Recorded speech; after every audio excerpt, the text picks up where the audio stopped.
Au cœur de l'Afrique, dans le royaume de Kouénura, réputé pour ses marchés majestueux et ses couchers de soleil doré, Dumani et Azaya formaient le couple que tout le monde admirait. Dumani, riche marchand, avait bâti une entreprise florissante grâce à des années de dur labeur, et son nom était respecté dans tout le pays. Azaya, son épouse, était le genre de femme dont on parlait avec chaleur, grâce, humilité et dévouement. Leur mariage était de ceux qui semblaient inébranlables, de ceux qui faisaient croire à l'amour. Chaque fois que Dumani traversait la place du marché, les commerçants s'inclinaient avec respect. Les femmes se parlaient à voix basse, il s'agissait du mari d'Azaya, l'homme le plus prospère de Kouénura, et un homme profondément amoureux de sa femme. Azaya, quant à elle, était adorée par le village. C'était le genre de femme qui ne se laissait jamais influencer par la richesse. Elle aidait les pauvres, réconfortait les malades et accueillait chacun chez elle avec le sourire. Aux yeux du monde, leur vie était parfaite, mais la perfection a tendance à cacher des failles sous sa surface. Au début, ce n'était rien, juste un sentiment, une ombre de doute qu'Azaya repoussait. Dumani avait toujours voyagé pour affaires, visitant les villages voisins pour échanger des marchandises, si bien que ses absences ne lui semblaient jamais inhabituelles. Mais quelque chose changea. Il commença à rentrer plus tard que d'habitude, et quand il rentrait, une trace de distance se lisait dans son regard, comme si son esprit était ailleurs. Son rire, autrefois chaleureux, lui semblait désormais forcé. Ses mains, autrefois impatientes de serrer les siennes, semblaient maintenant hésiter. Puis vinrent les murmures dans l'obscurité. Elle se réveillait la nuit et trouvait Dumani assis près de la fenêtre, parlant à voix basse. Sa voix était trop basse pour qu'elle l'entende, mais la façon dont il mit fin à la conversation dès qu'elle bougea lui fit froid dans le dos. Azaya se dit que ce n'était rien. Elle se rappela que Dumani l'aimait, qu'ils avaient construit une vie ensemble, que la confiance était le fondement de leur mariage. Mais il y avait aussi les rencontres secrètes. Elle le voyait sur la place du marché, s'éclipsant dans les ruelles, parlant à des inconnus avec une certaine urgence. Lorsqu'elle lui posait des questions à ce sujet, il souriait, déposait un baiser sur son front et répondait « Les affaires, mon amour, rien de plus ». Mais une femme sait quand quelque chose ne va pas, et le cœur d'Azaya lui disait que quelque chose n'allait vraiment pas. Dumani maîtrisait l'art de la tromperie. Aux yeux du monde, il était un marchand prospère, un mari dévoué, un homme d'honneur. Mais sous cette image soigneusement construite se cachait un secret qui, s'il était découvert, bouleverserait tout. Dans le village lointain de Barudi, loin du regard vigilant de Kouénura, vivait une autre femme qui croyait être la seule dans le cœur de Dumani. Elle s'appelait Zalima. Elle n'avait rien à voir avec Azaya. Là où Azaya était douce et gracieuse, Zalima était féroce et exigeante. Elle avait une flamme intérieure, le genre de femme qui ne se contentait de rien. Et Dumani? Il lui avait donné tout ce qu'elle désirait. Zalima connaissait Dumani comme un homme qui n'appartenait qu'à elle. Elle le croyait homme d'affaires, voyageur régulier, bâtissant leur avenir. Elle ne s'interrogea jamais sur ses absences, ne douta jamais de son amour. Il lui avait promis une vie de richesse, de confort, de dévouement, et il veillait à entretenir cette illusion. Chaque fois que Dumani arrivait à Barudi, il apportait des cadeaux, des bracelets d'or qui brillaient comme le soleil matinal, de la soie fine venue de pays étrangers, des parfums aux effluves de royauté. Zalima les portait fièrement, se croyant la femme la plus chanceuse du monde. Les villageois l'admiraient, l'enviaient même. Dumani est un homme qui aime sincèrement sa femme, disait-il, ignorant que, juste au-delà de la rivière, dans un autre village, une autre femme était assise seule, se demandant pourquoi l'amour de son mari déclinait. De retour à Kouénura, Azaya sentit la distance grandir entre eux. Elle ne pouvait l'expliquer, mais elle le savait. Dumani n'était plus l'homme qu'elle avait épousé. Il la regardait autrefois avec désir et tendresse. Maintenant, son regard était toujours ailleurs, perdu dans des pensées qu'il ne partageait jamais. Le lit qu'il partageait autrefois, chaleureux et rieur, semblait désormais froid et vide. Il ne la recherchait plus au milieu de la nuit. Sa voix, autrefois pleine d'affection, trahissait désormais l'impatience. Les longues conversations qu'ils avaient eues au dîner s'étaient transformées en silence, rompues seulement par les tentatives d'Azaya de s'accrocher à quelque chose qui lui échappait. Elle se disait qu'il était simplement fatigué, que les affaires l'avaient épuisé. Mais au fond d'elle, une voix murmurait, une voix qu'elle essayait d'ignorer. Et s'il cachait quelque chose? Tandis qu'Azaya restait éveillée la nuit, cherchant à comprendre le changement chez son mari, Dumani était à des kilomètres de là, tenant une autre femme dans ses bras, lui murmurant les mêmes mots doux qu'il avait autrefois dit à Asseya. Il pensait avoir tout sous contrôle. Il se croyait trop prudent, trop intelligent pour se faire prendre. Mais aucun secret ne reste caché éternellement. Tout a commencé par un petit bijou, un simple bracelet, glissé négligemment dans le sac de voyage de Dumani. Asseya l'a trouvé en rangeant, ses doigts effleurant le métal froid. C'était un or magnifique et délicat, orné de petites pierres bleues, un motif qu'elle n'avait jamais vu auparavant. Son cœur se serra. Elle connaissait tous les bijoux que Dumani lui avait offerts. Celui-ci n'en faisait pas partie. Quand Dumani rentra chez elle ce soir-là, Asseya brandit le bracelet en esquissant un sourire forcé. « À qui est-il » demanda-t-elle d'une voix assurée, mais le cœur battant. Dumani y jeta à peine un coup d'œil avant de rire. « Ah, ça ? C'est un cadeau pour la femme d'un associé. J'ai dû oublier de le lui apporter. » Quelque chose dans sa façon de le dire, trop vite, trop méthodique, la mettait mal à l'aise. Et puis il y avait sa main. Il serrait sa robe, tordant légèrement le tissu. Dumani était un homme qui parlait toujours avec assurance et charme. Mais maintenant, son sourire n'atteignait plus ses yeux. Asseya voulait le croire. Elle voulait chasser le doute qui la rongeait. Mais une fois que le doute s'installe, il grandit. Cette nuit-là, le sommeil refusa de venir. Asseya était allongée à côté de Dumani, les yeux fixés au plafond, l'esprit bourdonnant. Elle se disait qu'elle réfléchissait trop. Dumani était son mari. Il l'aimait. Il ne le ferait jamais. Et puis, dans le silence de la nuit, il le murmura. Zalima. Le nom s'échappa de ses lèvres dans son sommeil, doux mais inimitable. Asseya sentit son souffle se bloquer dans sa gorge. Son corps se figea. Elle se tourna lentement pour le regarder. Mais Dumani dormait profondément, inconscient que ses rêves l'avaient trahi. Zalima. Le nom lui revenait sans cesse à l'esprit, comme des vagues s'écrasant sur le rivage. Asseya se redressa, les mains tremblantes. Elle avait l'impression que les murs autour d'elle se refermaient. Qui était Zalima? Et pourquoi son mari prononçait-il son nom au milieu de la nuit? Au matin, les questions étaient devenues trop fortes pour être ignorées. Elle avait besoin de réponses, mais elle ne pouvait pas les affronter seule.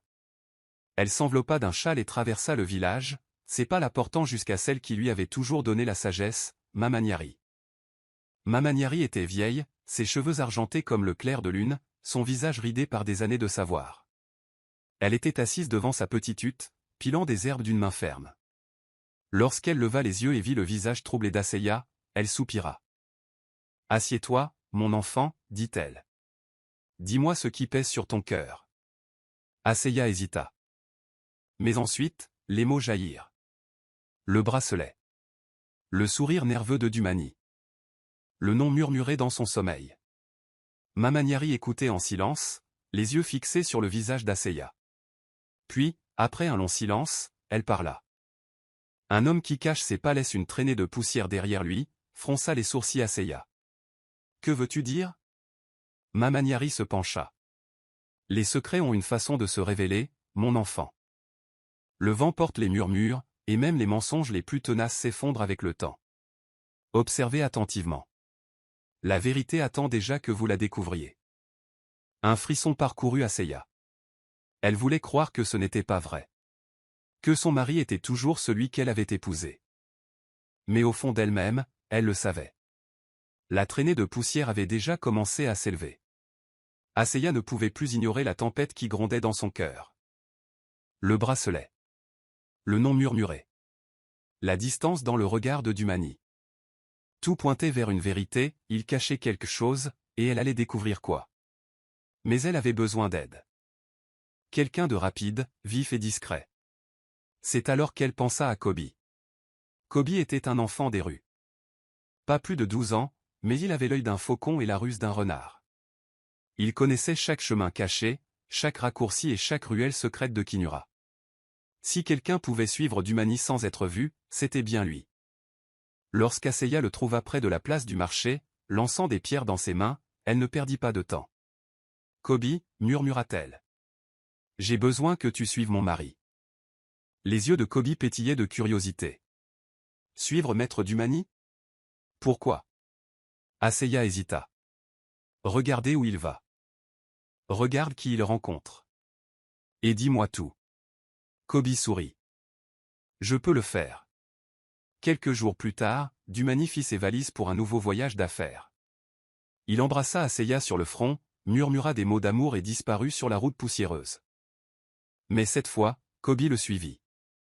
Asseya attendait, le cœur battant à chaque seconde où Dumani était parti.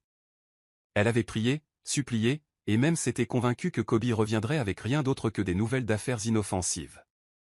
Mais quand le garçon apparut enfin à sa porte, essoufflé et les yeux écarquillés, elle comprit. Son monde allait s'écrouler. Je l'ai vu, halta Koby. Je l'ai vu en Barudi. Les doigts d'Asseya se resserraient autour de son châle. Koby se léchait les lèvres, jetant des regards autour de lui comme pour s'assurer que personne d'autre ne l'entende. Puis, à voix basse, il parla. Il entra dans une maison. Pas une auberge, ni un comptoir commercial. Une maison.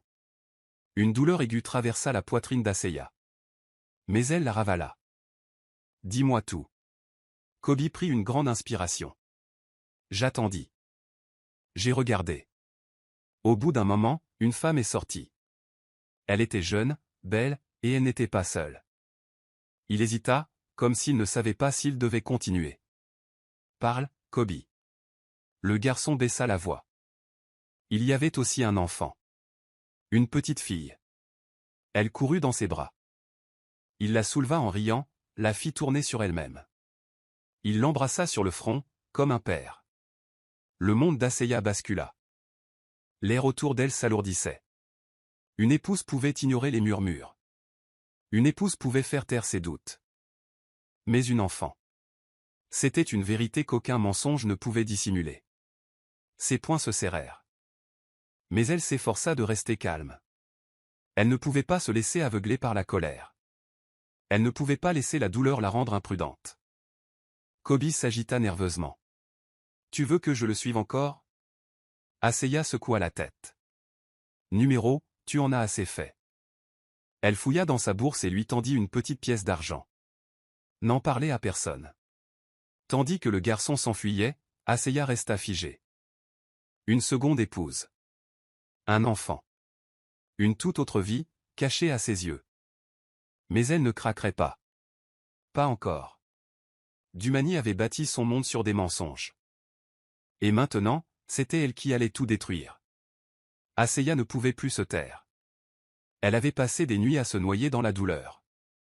Des jours à faire semblant d'ignorer la vérité. Mais maintenant, elle en avait assez d'attendre. Elle allait affronter cette trahison de front. Non pas en épouse brisée, mais en femme, prête à briser les mensonges de son mari. Se déguisant dans un manteau de voyage usé, elle partit pour Barudi. Son cœur battait à tout rompre à chaque pas. Mais son visage restait calme. Elle ne pouvait pas se permettre d'être reconnue. Pas encore. Lorsqu'elle atteignit le village, le soleil disparaissait à l'horizon, baignant la campagne d'une lueur dorée. Elle s'approcha d'une petite maison à la périphérie. Celle-là même que Koby lui avait décrite. C'est ici que l'autre vie de Dumani s'épanouissait. Frappant doucement, elle retint son souffle. Un instant plus tard, la porte s'ouvrit en grinçant. Et là se tenait une femme. Zalima. Elle était plus jeune qu'Asseya ne l'imaginait, avec des yeux brillants et un sourire chaleureux. Elle regarda Asseya avec curiosité. « Oui, puis-je vous aider ?» Asseya baissa légèrement la tête, d'une voix posée mais humble. « Je suis la femme d'un marchand, venu de Kanura. Mon mari devait me retrouver sur la place du village, mais il n'est jamais arrivé. Je n'ai nulle part où passer la nuit. » Le visage de Zalima s'adoucit. « Oh, pauvre petite. Entre, s'il te plaît. Une femme ne devrait pas être laissée errer après la tombée de la nuit. » Asseya entra dans la maison, le cœur battant. C'était la maison que son mari avait construite en secret. C'était là qu'il riait, qu'il aimait, qu'il vivait sans elle. Zalima lui tendit une tasse de thé chaud et s'assit à côté d'elle. « Mon mari est commerçant aussi, » dit-elle en souriant. « Il voyage souvent, mais il revient toujours chez nous. » Asseya se força à sourire. « Il doit t'aimer tendrement. » Les yeux de Zalima brillaient de bonheur. « Oh, c'est vrai. Il s'appelle Dumani. C'est un mari et un père dévoué. Asseya eut l'impression d'avoir été frappée. Elle serra plus fort la tasse, s'efforçant de ne pas trembler. Zalima ignorait à qui elle parlait, ignorait que la femme devant elle était celle-là même que Dumani avait trahie. À ce moment-là, des rires résonnèrent dans la maison. Asseya tourna la tête et le vit, Dumani, tenant un petit garçon dans ses bras, son fils. Il souriait, le regard empli de chaleur, soulevant l'enfant très haut dans les airs, comme il l'avait fait avec son petit frère des années auparavant. La même tendresse, la même joie. Mais cet amour appartenait désormais à un autre. La douleur rongeait le cœur d'Asseya, mais elle ne le laissait pas paraître. Elle sourit simplement à Zalima, faisant semblant de siroter son thé. Lorsque la nuit s'épaissit et que Zalima alla se coucher, Asseya sortit au clair de lune. La terre sous ses pieds était fraîche, le village silencieux, à l'exception du ululement lointain d'une chouette. Elle trouva un morceau de bois lisse et ferme. Prenant un petit couteau, elle le gravait d'une main ferme. Lettre après lettre, elle gravait son nom, Dumani. Puis, s'agenouillant, elle creusa un petit trou dans le sol, y plaça le bois et le recouvrit de terre. Elle enfonça ses mains dans la terre et murmura d'une voix ferme, mais emplie de tristesse. Quand le soleil se lèvera, tes mensonges s'effondreront comme du sable. Le vent soufflait doucement, comme s'il transportait ses paroles vers les esprits qui l'écoutaient. Elle avait planté la vérité dans la terre. Maintenant, elle allait attendre qu'elle se développe et cause la chute de Dumani. Asseya rentra chez elle avant Dumani, le visage serein, le cœur serein. Elle parcourut la maison comme si de rien n'était, saluant les domestiques, préparant les repas et allumant les lampes du soir, comme à son habitude. Mais intérieurement, elle préparait le terrain pour une tempête qui briserait les mensonges parfaits de Dumani. Elle fit passer un message à travers le Quenura, invitant les anciens du village, les familles les plus respectées et les amis les plus proches de Dumani à un grand festin. Elle choisit soigneusement la nuit. Le soir même où Dumani devait rentrer de Barudi, il pensait entrer dans une maison chaleureuse et accueillante. Au lieu de cela, il s'enfonçait dans son pire cauchemar. La grande salle était décorée d'or et de pourpre, des torches projetant une lueur sur les longues tables de bois, garnies des mets les plus raffinés. L'air vibrait de bavardage, de rire et de musique. Les parents de Dumani étaient présents, ainsi que ses frères et sœurs et ses associés, attendant le retour du marchand prospère. Au fond de la salle se dressaient 2 trônes sculptés. L'un d'eux était celui d'Asseya. L'autre était vide. Quand Dumani arriva enfin, il entra dans la salle avec son habituel sourire confiant, saluant les anciens de la tête, serrant des mains, savourant l'admiration de la foule. Il n'avait aucune idée de ce qui l'attendait. Puis son regard se posa sur les 2 trônes. Une lueur de confusion traversa son visage. « Pourquoi » murmura-t-il dans sa barbe. Asseya, debout à côté de son siège, sourit simplement. « Marie, prends ta place. » Dumani s'assit, son malaise grandissant. Quelque chose clochait. L'air était trop lourd. Les sourires autour de lui semblaient forcés, curieux, attendant quelque chose. Puis les portes s'ouvrirent en grinçant. La foule se retourna tandis que des pas résonnaient dans le hall. Zalima entra, tenant leur enfant dans ses bras. Dumani sentit son souffle se bloquer. Sa peau devint glaciale. Son cœur battait comme un tambour de guerre. Zalima, escortée par Asseya, s'avança, l'air perplexe. On lui avait dit que son bien-aimé Dumani voulait la présenter à sa famille lors d'un grand festin, que ce soir était une célébration de l'amour et de l'unité.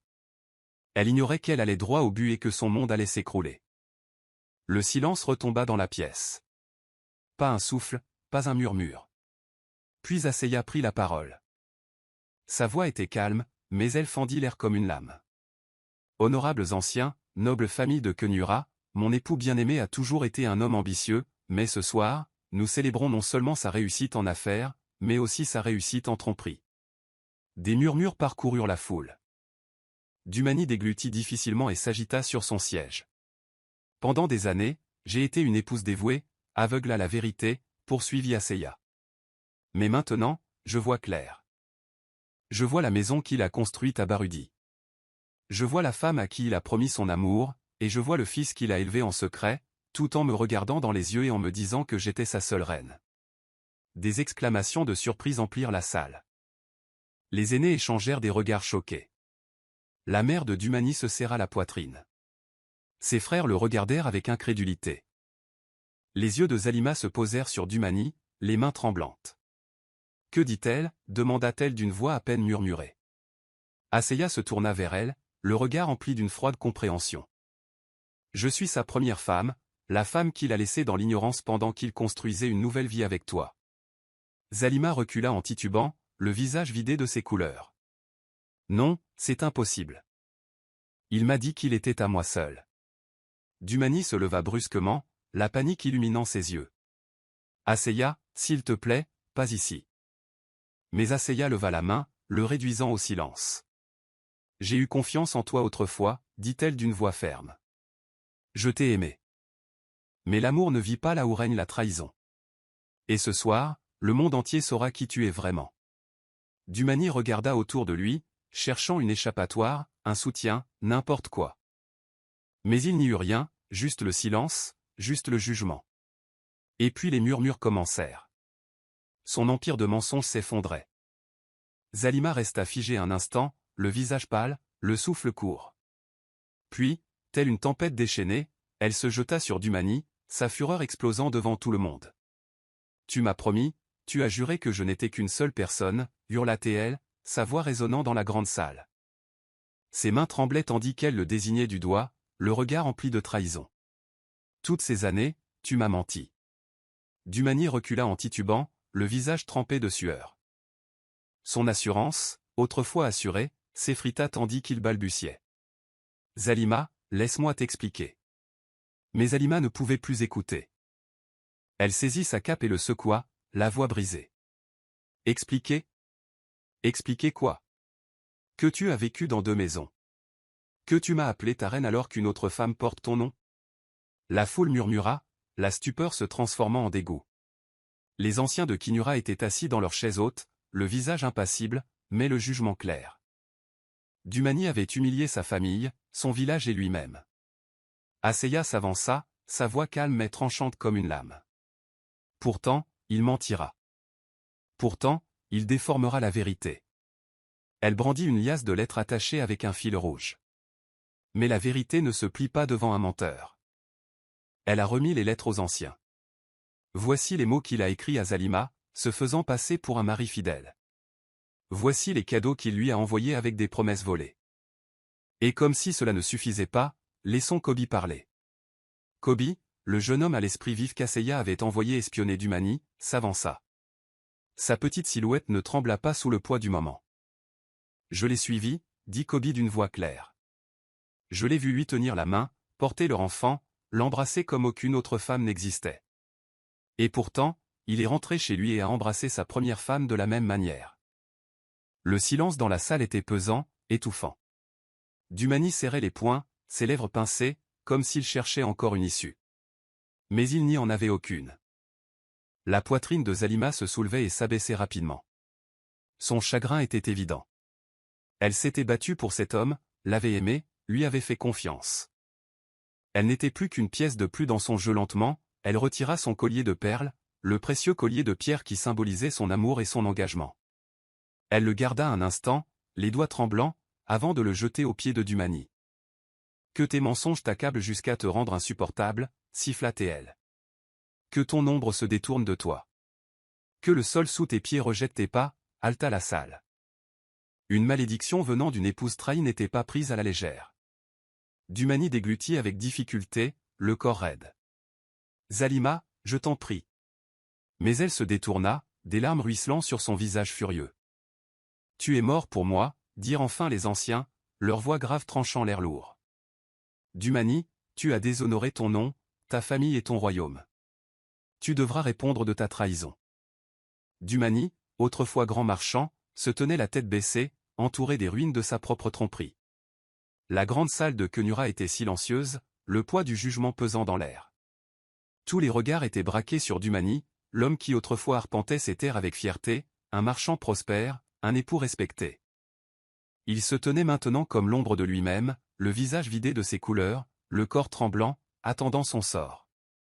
Le doyen du conseil, Baba Jango, se leva de son siège. Sa voix, bien que calme, portait la puissance des ancêtres. Dumani, tu as trompé non pas une, mais 2 femmes, déshonorant ta famille et ton peuple. La confiance est le fondement de l'honneur d'un homme, et tu l'as brisé de façon irréparable. La foule murmura son accord.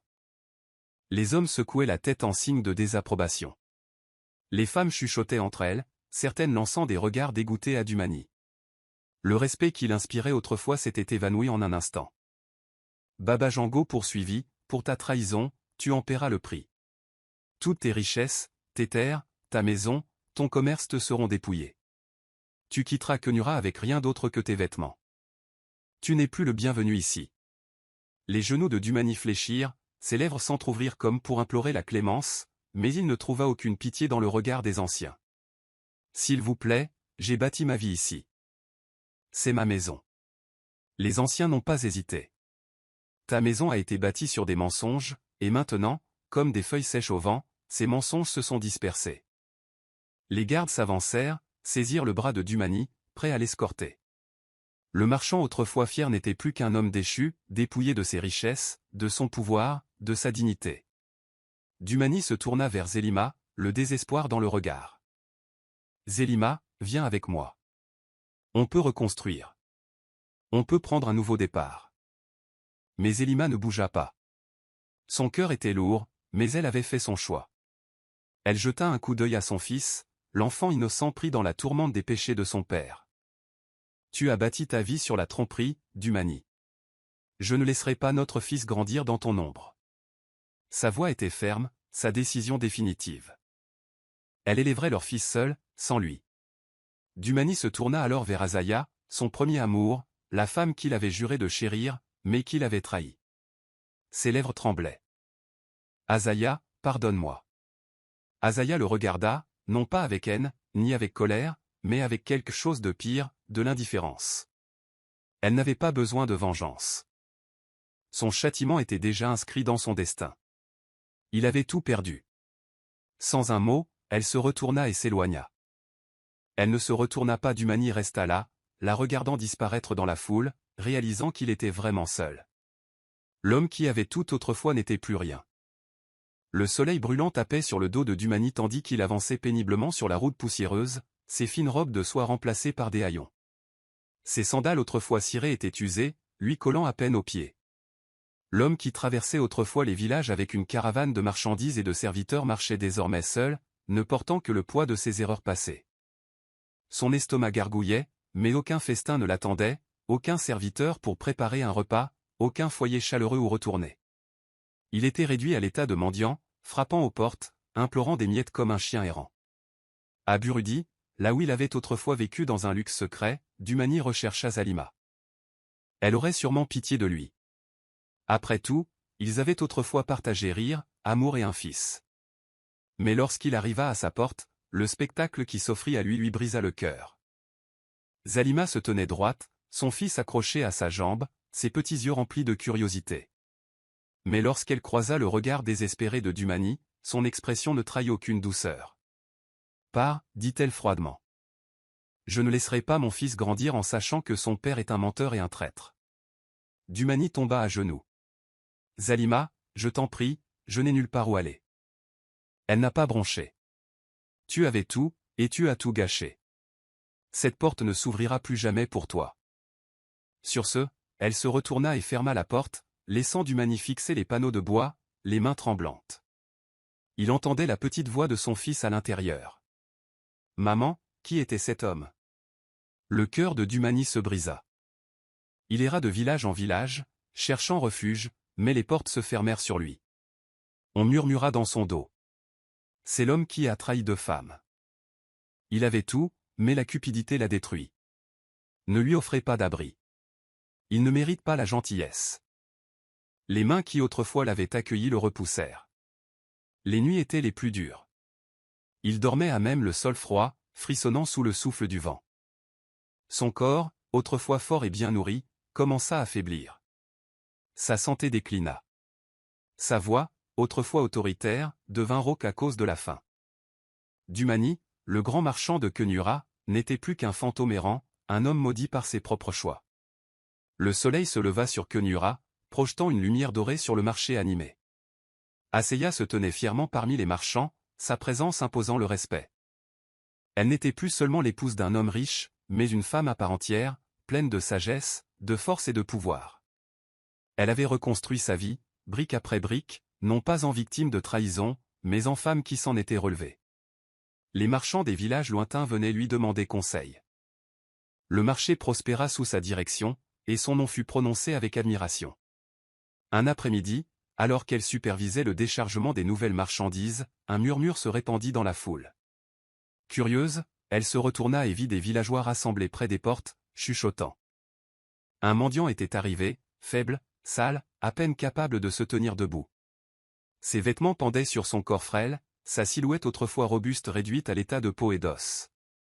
Il se tenait le ventre, affamé, les yeux creusés de désespoir. Asseya retint son souffle lorsqu'elle le reconnut, Dumani.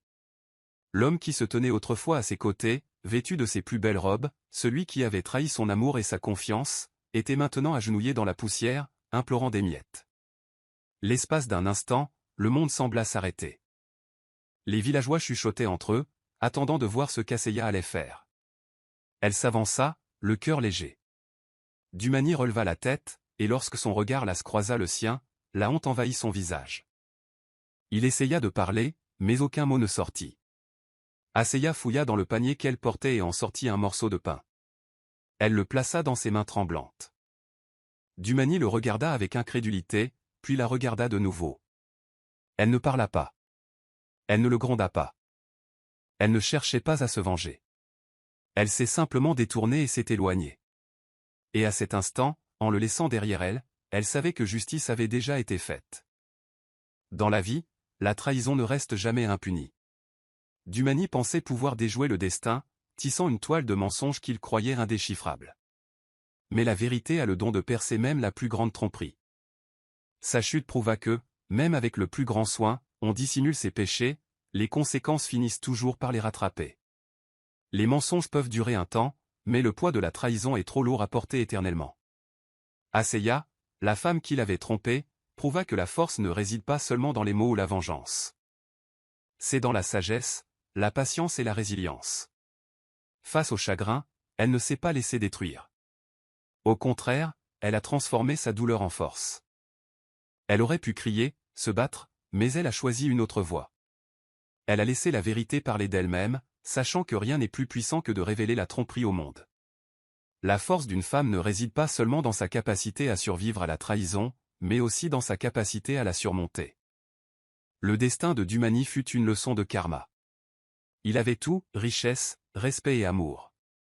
Mais il a tout gâché par cupidité et par égoïsme. Et au final, il ne lui restait plus rien. Le karma n'est pas une punition, mais un miroir. Il renvoie les actions d'une personne à elle-même. Dumani passait ses journées à profiter de sa double vie, persuadé qu'il ne serait jamais découvert. Mais lorsque la vérité éclata, son monde s'écroula comme une maison de sable. Tout ce qu'il tenait pour acquis lui fut dépouillé, et les femmes qu'il avait trompées devinrent celles qui se dressèrent debout tandis qu'il tombait. Et surtout, cette histoire prouve une chose, aucun secret ne reste caché éternellement. Dumani était prudent. Il calculait. Mais la vérité finit par éclater. Tout commença par un murmure, un soupçon, un simple bracelet égaré. Mais les mensonges sont comme les fissures dans un mur. Une fois qu'ils apparaissent, ils ne font que s'élargir jusqu'à ce que les fondations s'effondrent. Finalement, le secret qu'il s'est tant battu pour protéger est devenu ce qui l'a détruit. C'est la leçon de la vie. La trahison a des conséquences. Les femmes sont plus fortes qu'on ne le croit. Le karma n'oublie jamais. Et la vérité, elle, finira toujours par éclater.